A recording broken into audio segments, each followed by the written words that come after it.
अस्सलाम वालेकुम second year के स्टूडेंट्स।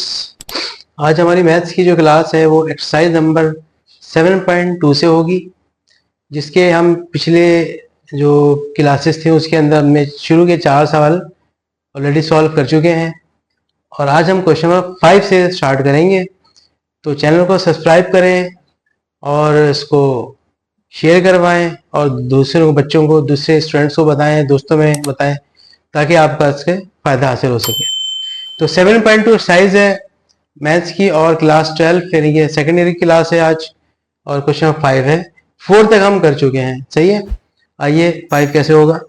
सवाल में लिखते हैं कि दो लाइनें हैं और वो दोनों लाइनें पैरेलल हैं और उन दोनों लाइनों के एंड पॉइंट्स लाइन सेगमेंट के दिए हुए हैं।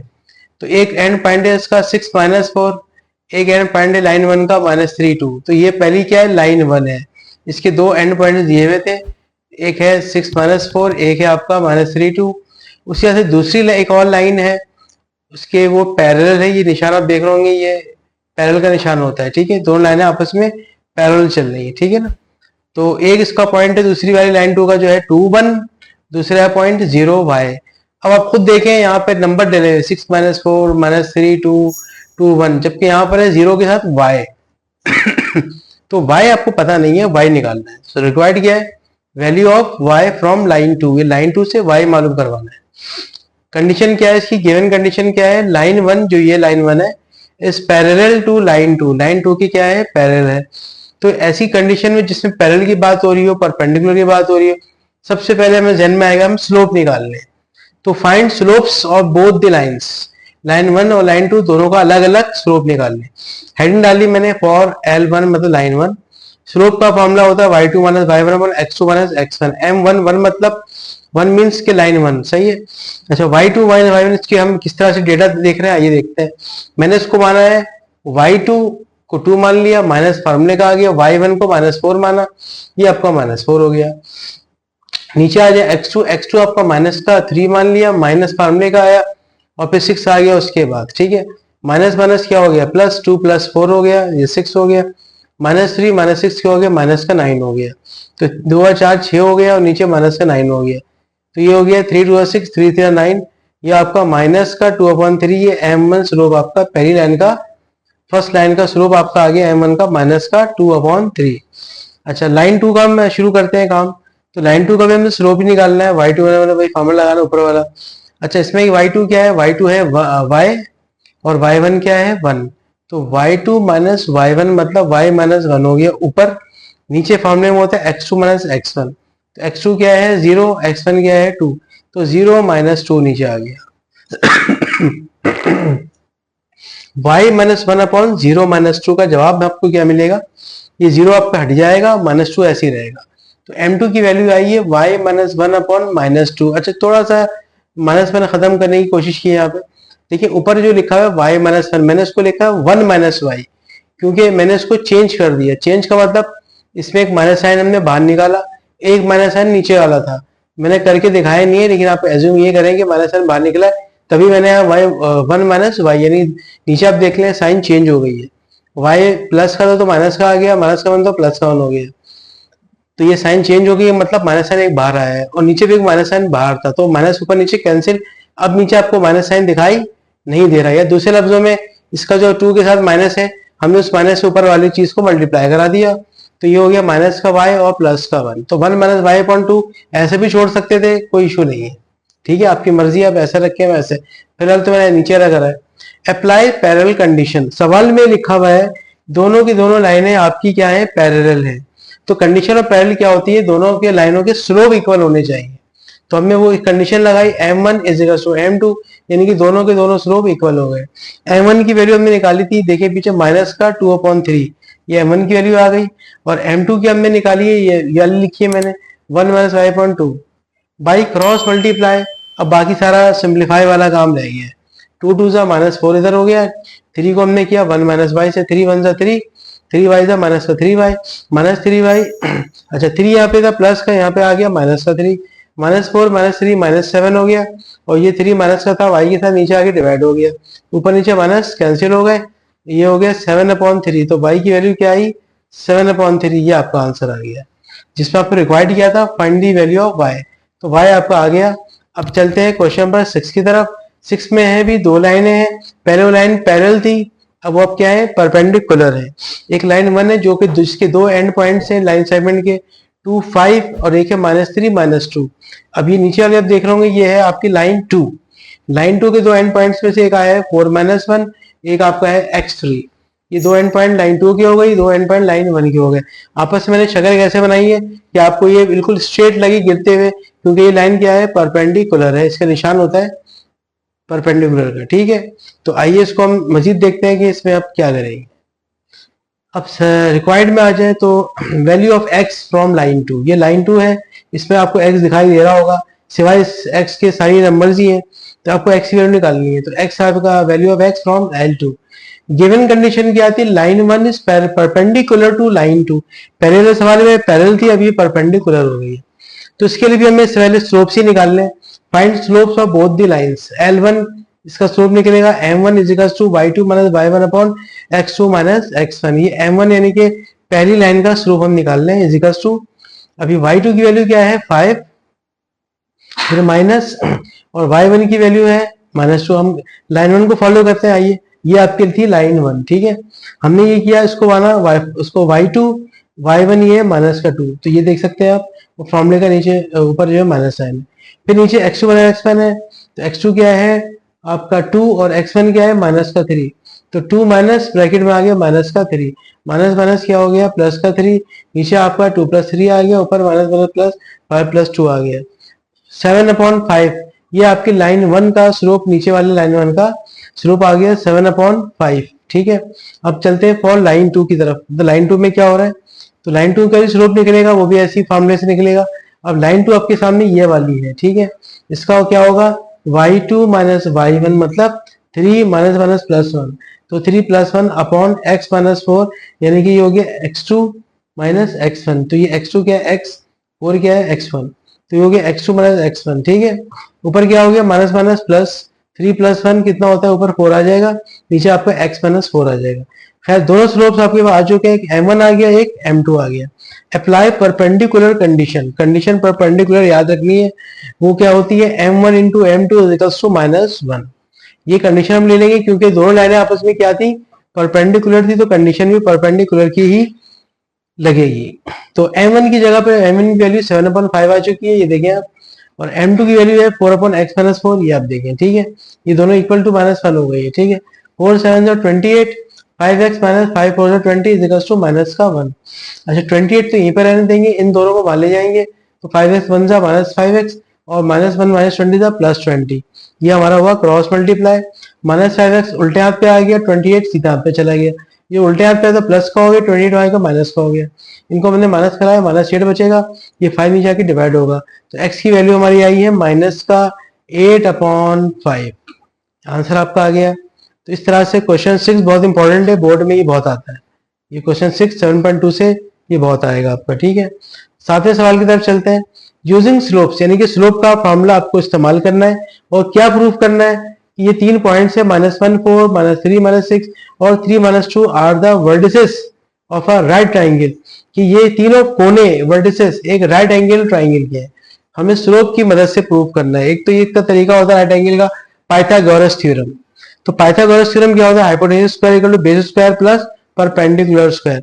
हम उससे भी कर सकते थे, लेकिन इन्होंने कहा है नहीं, उससे नहीं करो भाई, स्लोप की मदद से बताओ करके कि वाकई ये है कि नहीं है। तो आइए सॉल्व करते हैं। ए हमने लेट कर लिया, ए आपका -1 4 है, बी आपका -3 -6, सी आपका 3 -2 है। Find slopes of all 3 sides. सबसे मेन और पहला काम, हम तीनों साइड्स की, ट्राइंगल में 3 साइड होती है, तीनों साइड का अलग अलग स्लोप आएगा, m1 m2 m3।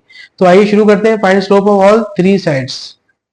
सबसे पहले हम लेंगे ए बी का स्लोप। साइड ए बी का स्लोप आएगा आपका पहले, जिसको हम कहेंगे m1। फॉर्मूला आपका वही लगेगा, y2 minus y1 upon x2 minus x1। ए की वैल्यू कितनी है, -1 4 है, बी की वैल्यू कितनी है, -3 -6 है, ठीक है। अच्छा m1 जो हम निकालने जा रहे हैं वो कैसे निकलेगा, तो आइए देखते हैं। वही फॉर्मूला ये वाला, तो y2 हमने माना है -6 को, माइनस, और y1 क्या है 4, तो -6 -4 ऊपर आएगा, और नीचे क्या आएगा x2 माइनस x1, x2 क्या आएगा माइनस का 3, माइनस माइनस प्लस का 1, माइनस 3 में से 1 गया, माइनस 2 बचा, और ये हो गया माइनस का 10 आपका ऊपर, ठीक है। तो ये माइनस से ऊपर नीचे कैंसिल हो गया, 2 1 जा 2, 2 5 जा 10। पहला स्लोप आपका m1 5 आ गया एक साइड का। आइए चलते हैं स्लोप ऑफ bc। इसी तरीके से हम bc का स्लोप निकालेंगे, फॉर्मूला b और c वैल्यू लगेगी, फॉर्मूला लगेगा। तो ये हो गया आपका y2 minus y1 x2 minus x1, इस फॉर्मूले में पुट कर दिया। साइन क्योंकि चेंज हो गई, x2 minus x1 minus minus plus 3 हो गया, नीचे 3 और 3 6 हो गया। और नीचे ऊपर देखें क्या है कि -2 आपका वो था y2 और y1 क्या था माइनस का 6 था। तो माइनस माइनस जाहिर सी बात है, फॉर्मूले का माइनस भी था तो माइनस प्लस 6 हो गया था। 6 में 2 हो गया 4, 3 और 3 6, ठीक है। इसको हमने 2 के टेबल से काटा, 2 2 जा 4, 2 3 जा 6, 2/3 आपका m2 आ गया। इस तरह से ए सी का भी स्लोप लास्ट का ए और सी का निकालेंगे। ए सी की पॉइंट दे दी है, m3 हम निकाल लें, तो इसका भी ऐसे ही हमने लिखा है y2 minus y1 upon x2 minus x1। तो -2 -4 अपॉन 3 माइनस माइनस प्लस 1, 3 और 1 4, -1 से -6, 2 2 4, 2 3 6, m3 आ गया माइनस का 3/2। तो हमने इस तरह से m1 5 आया, m2 2/3 आया और m3 माइनस का 3/2 आ गया। अब हम उसको कैसे वेरीफाई करें या उसको बताएं, प्रूफ करें कि भाई ये एक ट्राइंगल के ही वर्टिसेस थे। अब इसके बाद जो काम है आइए वो देखते हैं। अच्छा जी, तो अब देखें कि हमने स्लोप तो निकाल लिए। अब स्लोप निकालने के बाद एक आपको कुछ जुमले से एक जुमला लिखना है, वो ये लिखना है, if they form a right triangle we can apply perpendicular condition. अगर ये जैसे कि सवाल में कहा गया है कि भाई ये राइट एंगल ट्राइंगल जो है वो बना रहे हैं, ये फॉर्म कर रहे हैं, इसीलिए हम ये सोचते हुए हमने कहा ठीक है राइट एंगल ट्राइंगल अगर है तो हम यूज कर सकते हैं परपेंडिकुलर कंडीशन। वो क्या होती है, m1 dot m2 equals to -1, मतलब किसी भी दो स्लोप का प्रोडक्ट इस ट्राइंगल के अंदर, ये ट्राइंगल देखें, इस ट्राइंगल के अंदर किसी भी दो स्लोप का प्रोडक्ट -1 अगर आ गया तो ये प्रूव हो जाएगा कि ये तीनों वर्टिसेस एक राइट एंगल ट्राइंगल के वर्टिसेस। अच्छा, फिर मैंने और लिख करके हमने ढूंढा कि कौन से दो ऐसे स्लोप हैं जिनका प्रोडक्ट -1 आ रहा है। तो जब हमने अपने क्वेश्चन को जो सॉल्व किया देखा, एक m2 था, दूसरा m3 था। m2 की वैल्यू आई है 2/3, m3 की आई है -3/2। ये 2 2 कट गया है, 3 3 भी कट गया, 1 से 3 1 जा 3 1 जा, इस तरह से। तो यहाँ पे लेफ्ट पे क्या बचेगा -1 और राइट पे भी थे -1। तो हैंस प्रूव्ड, इसका मतलब है राइट और लेफ्ट साइड दोनों इक्वल आ गई, -1 की इक्वल इधर आ गई। अगर प्रोडक्ट -1 आ गया है मतलब ये वाकई एक राइट एंगल ट्राइंगल को फॉर्म कर रहा था। मैंने हल्की सी एंड में डायग्राम बना भी दी है, जैसे कि आप देख सकते हैं ऊपर मैंने ए लिखा है, इधर बी है, उधर सी है। सी दोनों में कॉमन है। अब आप सॉल्व जो हमने किया है उसमें आप देख सकते हैं ए सी जो साइड थी उसको हमने m3 माना था, माइनस का 3/2 आया था। बी सी वाली जो साइड थी वो उसको m2 माना था, वो 2/3 आया था। और ए बी और साइड थी, लिखा नहीं है मैंने लेकिन वो 5 है, ठीक है। तो खैर हमें तो दो से काम था जिसका प्रोडक्ट -1 आ जाए। तो वो दो प्रोडक्ट m2 था, दूसरा वाला m3 था। वो दो प्रोडक्ट हमने ये यूज किया है। तो राइट हैंड साइड पे जो -1 था वही लेफ्ट पे भी -1 आ गया। इसका मतलब ये हुआ कि ये पूरा पूरा राइट एंगल ट्राइंगल को फॉर्म कर रहा था, ठीक है। अब चलते हैं क्वेश्चन नंबर 8 जो कि इस एक्सरसाइज 7.2 का आखिरी सवाल होगा। सवाल यूं है कि कुछ एक रेक्टेंगल आपको दिया हुआ है। रेक्टेंगल की मैंने देखिए शक्ल बनाई है, ए बी सी डी एक रेक्टेंगल है। अब स्लोप की मदद से आपको 14 पॉइंट इसका निकालना है, 14 वर्टेक्स इसका निकालना है। ए वर्टेक्स पहला जो है वो 0 -1 है, बी वर्टेक्स दूसरा है 4 -3 है, सी आपका 12 और 3 है, और डी वर्टेक्स उन्होंने कहा है कि आप खुद मालूम करवाएं, जिसको हमने फिलहाल लेट करा है एक्स और वाई। तो अगर हम ये एक्स और वाई निकाल लेंगे तो ये डी वर्टेक्स फोर्थ मालूम चल जाएगा। सबसे पहले रिक्वायर्ड आएगा, रिक्वायर्ड में लिखेंगे कि हमें मालूम जो करना है वो क्या है, तो वो है fourth vertex D in rectangle A B C D. इस रेक्टेंगल का नाम हमने रखा है खुद से ए बी सी डी। किताब में तो कुछ ए बी सी डी नहीं था, ये हमने खुद इसको लेट दिया, सपोज कर लिया है ए बी सी डी, ठीक है। अच्छा, अकॉर्डिंग टू रेक्टेंगल फिगर, जो रेक्टेंगल फिगर के मुताबिक two opposite lines are parallel to each other.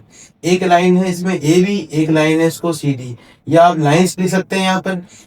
और एक और वर्ड है साइड्स, तो साइड्स लिख देंगे वो भी ठीक रहेगा। मैंने फिलहाल लाइंस लिख दिया क्योंकि लाइंस ही चल रही थी देर से। आप चाहे तो साइड्स लिख दें, वैसे साइड्स लिख देंगे तो आपको ज़्यादा समझ में आ जाएगा। खैर, तो टू अपोजिट साइड जो है वो आपस में क्या होती हैं, पैरेलल होती हैं। तो A B parallel to C D, यानी कि ये ए बी जो अपोजिट साइड जो सी डी है या अपोजिट लाइन कह लो उससे, वो आपस में क्या है, पैरेलल है। इसी तरीके से बी सी वाली जो साइड है वो ए डी वाली साइड ये आपस में पैरेलल है। तो इस रेक्टेंगल फिगर में आप देख सकते हैं जो फर्स्ट कंडीशन में लिखी है वो क्या है, slope of A B is equal to slope of C D. तो अगर ये पैरेलल हैं तो इनके स्लोप भी एक बराबर होना चाहिए। ए का बी का जो हमने निकालेंगे स्लोप वही सी डी का भी होना चाहिए और बी सी का ए डी का होना चाहिए। लेकिन हम अभी तो नहीं होगा ये, क्योंकि अब तो एक्स वाई पता चल जाएगा तब हो जाएगा। लेकिन हम उसकी मदद से सॉल्व करेंगे और ये एक्स वाई की कोशिश करेंगे निकालने की। तो आइए देखते हैं, पहली कंडीशन है slope of A B equal to slope of C D. Second condition क्या है, slope of B C equal to slope of A B. ये दो कंडीशन लेके हम पहली कंडीशन सॉल्व करेंगे, सॉल्विंग फर्स्ट कंडीशन। तो स्लोप ऑफ ए बी बराबर है स्लोप ऑफ सी डी के।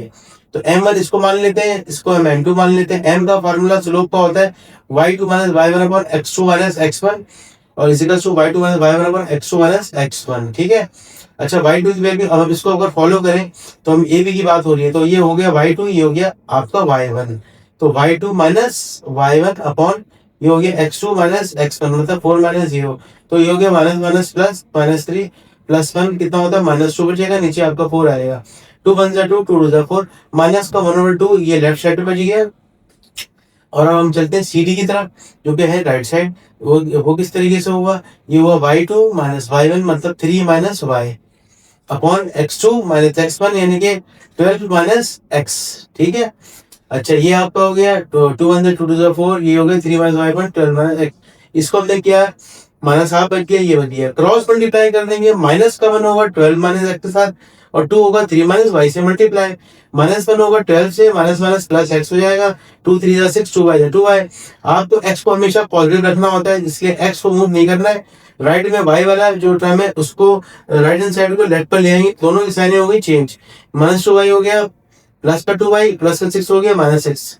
तो -12 plus x plus 2y minus 6, x plus 2y बचेगा, -12 माइनस 6 हो जाएगा माइनस का 18। तो ये थी हमारी क्वेश्चन नंबर 1। अब हम करेंगे solve second condition. Second condition आपकी क्या थी, slope of B C equal to slope of A D. तो बी सी और ए डी का बिल्कुल सेम तरीकेकार होगा, m1 बराबर m2 लेंगे, ये m का स्लोप का हमने फॉर्मूला यूज करा है इधर। अच्छा अब आप देख सकते हैं वाई डी एस में बात हो रही बी सी की। तो अगर डायग्राम में देखिए बी सी में, तो मैंने 3 को ले लिया y2 और -3 को y1, तो 3 ये हो गया y2, y1 आपका हो गया माइनस का 3, तो माइनस माइनस प्लस का 3 हो गया, ठीक है। नीचे अगर आप देखें तो 12 माइनस 4 हो जाएगा, नीचे x2 माइनस x1, तो ये हो गया 12 माइनस 4। तो 12 माइनस 4 कितना बचता है, 8 हो जाता है। 3 और 3 ऐड किया 6 हो गया, 6 अपॉन 8, 2 3 6, 2 4 8। लेफ्ट साइड हमारी आई 3 अपॉन 4। अब राइट में चलते हैं, तो राइट में क्या हो रहा है, किसके है, ए डी का। ए डी में आप देखेंगे तो y माइनस माइनस प्लस हो जाएगा, x माइनस 0। तो फाउंडिंग में हम देखा y माइनस प्लस और माइनस माइनस प्लस हो गया और ये बना गया, नीचे x माइनस 0, तो सिर्फ x नीचे बच जाएगा, ठीक है। तो y प्लस 1 अपॉन x ये राइट हैंड साइड पे आ गया, 3/4 लेफ्ट हैंड साइड पे आ गया। हमने क्रॉस मल्टीप्लाई किया 3 को x के साथ, 4 को y प्लस 1 से, तो y 4y 4y 4 1 4, ठीक है। इनको उठा के लेफ्ट पे ले आएंगे तो -4y -4 बच जाएगा। ये बन गई सेकंड इक्वेशन, ये थी आपकी पहली इक्वेशन। अब सॉल्विंग करेंगे बिल्कुल साइमल्टेनियसली से, ये तो आपको शुरू से ही आप लोग कर रहे हैं, बहुत आसान सा काम होता है कि 1 2 को सॉल्व करें, x और y मालूम करें। तो मैंने क्या तरीका फिलहाल निकाला है कि मल्टीप्लाई मैंने 1 को किया है, 2 से इसको 2 से मल्टीप्लाई कर दिया है इसको, और इसको मैंने ऐड कर दिया है इक्वेशन नंबर 2 के साथ, ठीक है। पहली इक्वेशन 2 से मल्टीप्लाई हो जाएगी और इक्वेशन 2 के साथ ऐड हो जाएगी। तो जब ये 2 से होगी तो कितना आएगा, 2x, 2 2 4y, 18 2 36। ये ऊपर वाली जो 2 से मल्टीप्लाई हो गई, नीचे सेम रहेगी 3x माइनस 4y माइनस का 4, क्योंकि हमने इसको क्या करना है, ऐड करते वक्त साइनें चेंज नहीं होंगी, ठीक है। ये ऐसी रहेगा, प्लस 4y से माइनस 4y ऑटोमेटिक कैंसिल हो गया, 3 9 2 5 हो गया, माइनस 36 माइनस माइनस क्या होता है प्लस, 36 और 4 हो गया माइनस का 40, माइनस 40 वहां गया प्लस हो गया, 5 नीचे आगे डिवाइड हो गया, 5 5 5 8 40। x की वैल्यू क्या आ गई, 8। इस 8 की वैल्यू को x को हमने इक्वेशन नंबर 1 में इस जगह पर पुट कर दी, ये देखें हो गई। तो उस तरह से वो 18 में से 8 गया, माइनस 10 बचेगा, राइट पे गया प्लस का 10 हो जाएगा, 2 नीचे डिवाइड हो जाएगा, 2 1 2 2 5 10। y की वैल्यू 5 आ गई। The required fourth vertex b is 8,5। हमेशा याद रखिएगा x की वैल्यू हमेशा लिखी जाएगी पहले वाई की हमेशा बाद में। अक्सर लोग बाय मिस्टेक जो है इसको याद ही रखते हैं, जल्दबाजी में होते हैं, तो पहले कभी वाई लिख देते हैं बाद में एक्स। तो X Y Z alphabetical order होता है, एक्स वाई जेड। तो हमेशा पहले एक्स लिखेंगे फिर आप वाई लिखेंगे, तो एक्स पहले आएगा वाई बाद में आएगा। आज हमने 7.2 फिनिश कर ली है, तो आपको 7.1 हमारे चैनल पे पूरी मिलेगी, और आज के बाद से 7.2 भी पूरी मिलेगी इंशाल्लाह। नेक्स्ट क्लास 7.3 से होगी। थैंक यू, अस्सलाम वालेकुम।